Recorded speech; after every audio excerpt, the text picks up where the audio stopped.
Bienvenue à la séance publique du Conseil municipal du lundi 1er décembre 2025. Ce soir, j'aimerais aborder plusieurs points concernant notre usine d'épuration.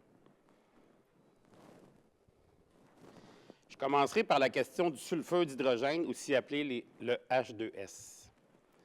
D'abord, notez que les usines de traitement des eaux usées, au même titre que d'autres activités industrielles telles que les installations pétrolières et gazières, ou les fabriques de pâte et papier peuvent générer des émanations, notamment du H2S, reconnaissable par son odeur caractéristique d'œuf pourri. Les odeurs de H2S peuvent entraîner des nuisances pour les résidents vivant à proximité de l'usine, principalement lorsque les conditions atmosphériques sont moins propices, comme en cas de vent fort ou de chaleur élevée. C'est dans cette optique que la Ville a inclus un volet spécifique à la gestion des odeurs dans le cadre de l'importante mise aux normes de son usine d'épuration. En décembre 2024, lors d'un point de presse public, nous nous étions engagés à réaliser une nouvelle série de tests en 2025 afin d'obtenir un portrait clair des effets des mesures mises en place. Je tiens à vous dire que nous l'avons fait. Et nous continuons de faire tout ce qui est en notre pouvoir pour améliorer la situation. Nous avons investi du temps, des ressources et nous avons mandaté des experts indépendants pour améliorer la situation avant de débuter le grand chantier de mise aux normes de l'usine. Mais en toute transparence, les résultats obtenus ne sont pas encore à la hauteur de nos attentes. Il faut savoir qu'il y a deux sources principales d'émissions de H2S. Le bâtiment principal et les bassins de décantation primaire situés à l'extérieur. Nos efforts ont porté leurs fruits pour la gestion du bâtiment principal, puisque le système mis en place a déjà démontré son efficacité en limitant les rejets de H2S à l'atmosphère. En revanche, malgré l'injection de sulfate ferrique et l'ajustement de dosage, les émissions à la décantation primaire restent élevées et nos équipes poursuivent leur effort pour régulariser la situation. Il est important de rappeler que la problématique des odeurs n'est pas unique à Saint-Hyacinthe. Toutes les usines d'épuration émettent du H2S et des odeurs, et cela fait l'objet de nombreux articles dans l'actualité. Pour le régler, il faut comprendre que ce type d'intervention repose sur des procédés chimiques qui exigent des ajustements, des tests et parfois même des essais-erreurs. C'est la réalité scientifique.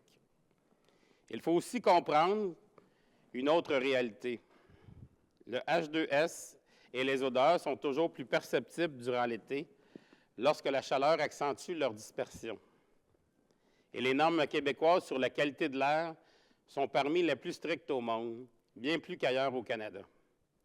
Je ne cherche pas à banaliser la situation, mais simplement à vous rassurer. On parle ici d'une nuisance. C'est un peu comme habiter à proximité d'une autoroute ou d'une voie ferrée. Cela peut incommoder, non pas parce que le bruit est dangereux, mais parce que la nuisance affecte le confort et la quiétude. Comme je le mentionnais tout à l'heure, nous faisons tout ce que nous pouvons pour améliorer la situation. Même si les tests effectués n'ont pas été concluants, ils nous ont permis d'identifier les solutions durables les plus efficaces.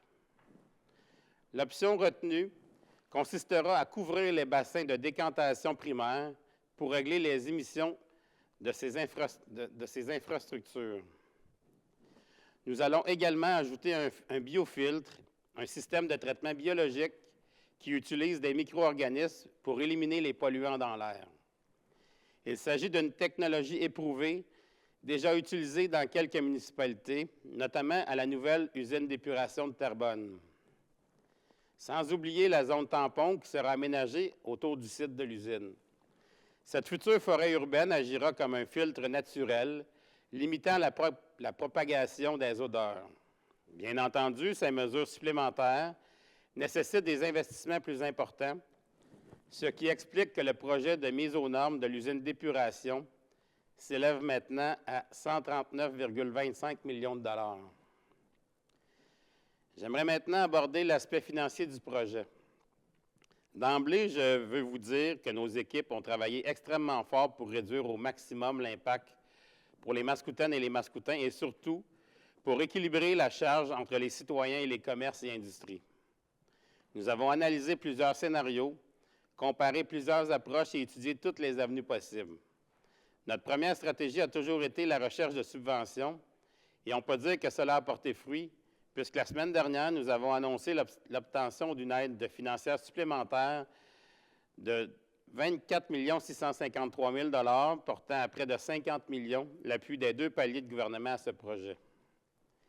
Il s'agit là d'un travail de collaboration hors du commun et je tiens à remercier toutes les personnes impliquées pour leur aide précieuse. Mais notre travail ne s'arrête pas là. Nous continuons activement de chercher des subventions supplémentaires afin de réduire autant que possible l'impact financier du projet sur la population. Voici maintenant comment nous financerons le reste du projet. D'abord, 78 % du projet qui porte sur la mise aux normes sera financé par la taxation municipale. Ensuite, 22 % du projet lié à l'augmentation de capacité pour répondre aux besoins futurs sera financé par une contribution au développement. Revenons au premier volet qui touche la taxation municipale. C'est sur cette portion que nous avons appliqué les subventions obtenues et les subventions obtenues étaient pour l'amélioration, pas pour l'amélioration, pour la mise à niveau. On ne pouvait pas la mettre sur l'augmentation de capacité, ce n'était pas compatible avec le programme. Le financement restant se répartit ensuite en 2 volets. D'abord, une hausse de la tarification liée à l'assainissement qui touche les résidents branchés au réseau d'égouts, mais aussi les industries et commerces dont les rejets à notre usine d'épuration sont plus élevés. Ensuite, une taxe spéciale appliquée à l'ensemble des citoyens sur le territoire mascoutin. Pourquoi à l'ensemble?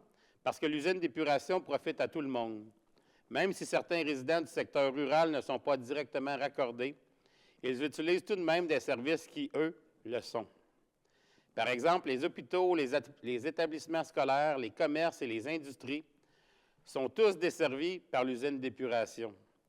Chaque fois qu'une personne reçoit un soin, étudie, travaille, fait une activité ou fréquente un commerce en ville, elle bénéficie du service de traitement des eaux usées. La question qui brûle les lèvres maintenant, combien cela va-t-il coûter?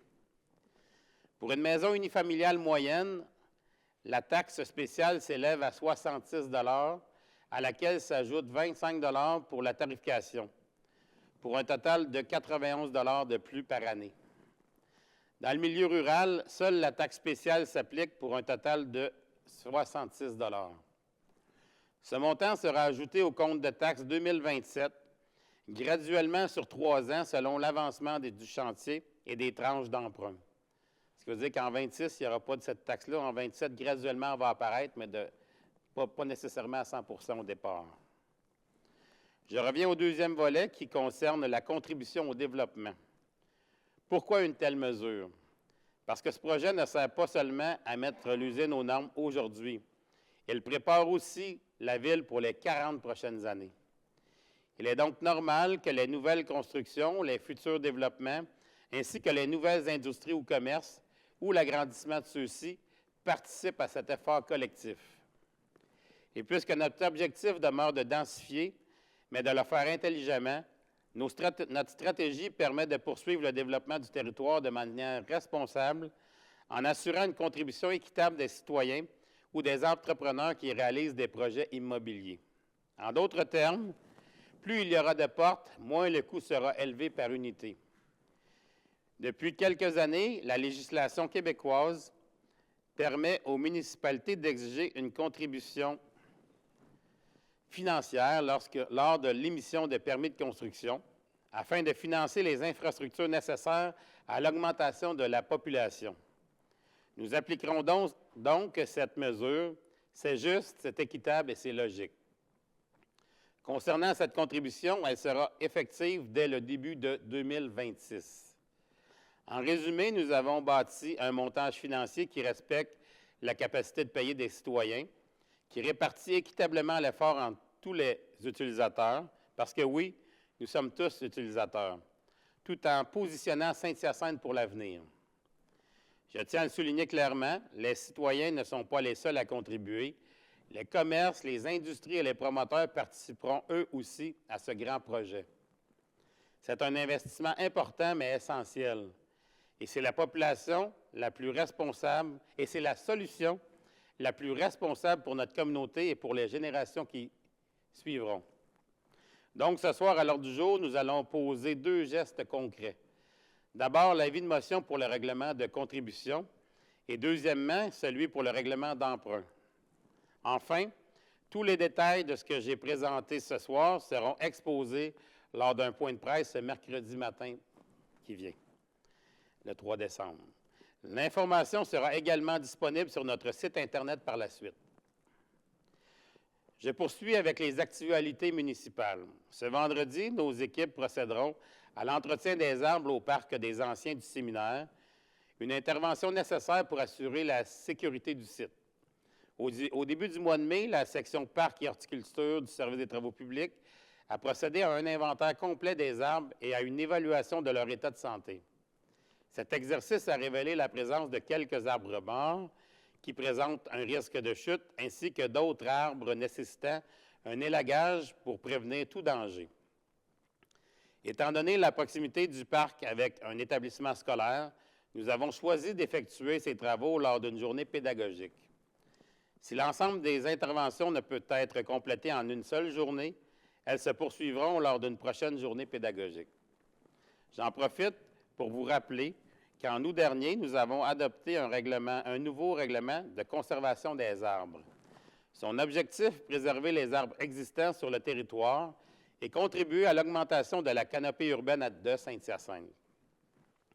Le nouveau règlement précise également qu'un arbre ne pourra être abattu que s'il est mort, malade ou s'il empêche de manière significative l'implantation d'un bâtiment ou d'une infrastructure. Désormais, lorsqu'un arbre devra être abattu, le requérant devra demander un permis et devra obligatoirement procéder à une replantation. C'est exactement ce que nous ferons au Parc des anciens du séminaire. Je vous encourage fortement à vous informer de la nouvelle réglementation. Plus d'informations est disponible au sainthyacinthe.ca/arbre au singulier. La population mascoutaine est invitée à s'exprimer et à choisir son projet préféré dans le cadre de l'édition 2025 du budget participatif. La période de vote se déroulera est déjà en cours, du 20 novembre au 11 décembre prochain. Rappelons que cette année, la participation au budget participatif est ouverte à tous était ouverte à tous et un budget de 75 000 $ a été mis à la disposition de tous pour réaliser le projet gagnant. Les projets présentés cette année devaient s'inscrire dans la grande orientation du plan de développement durable 2021-2025 et respecter les critères généraux du budget participatif. Sur les 17 projets proposés, 4 ont répondu à ces critères et sont maintenant en liste pour être soumis au vote de la population. Rendez-vous sur le site Internet de la Ville pour découvrir les projets soumis au vote. J'aimerais maintenant féliciter l'équipe de football, les lauréats du Cégep de Saint-Hyacinthe, pour leur victoire écrasante de 34-15 en finale le samedi 15 novembre dernier. Cette performance extraordinaire leur a permis de mettre la main sur leur 3e bol d'or de suite. Félicitations encore à tous les joueurs, entraîneurs et membres de l'équipe pour cette belle saison. Voici maintenant quelques rappels. Tout d'abord, je souhaite remercier et féliciter chaleureusement toutes les personnes qui ont contribué au succès de la 6e édition de la Magie de Noël qui s'est tenue hier. Lors de la parade, j'ai eu le plaisir de voir des milliers de sourires illuminer les visages, non seulement ceux des enfants, mais aussi ceux des parents et même des grands-parents, parce qu'il y avait beaucoup de grands-parents sur place également. Cela montre à quel point la Magie de Noël a su apporter un moment de bonheur et de convivialité à tous.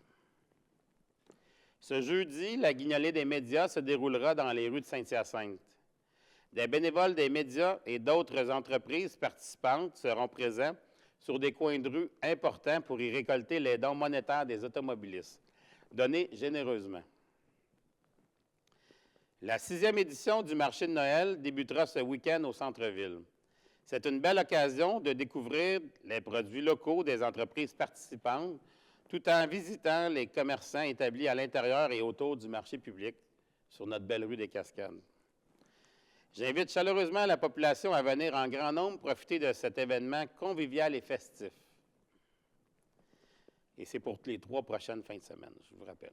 Cette année encore, la collecte de sang d'humeur aura lieu le 29 décembre prochain, de 9h30 à 19h30 au manège militaire de Saint-Hyacinthe.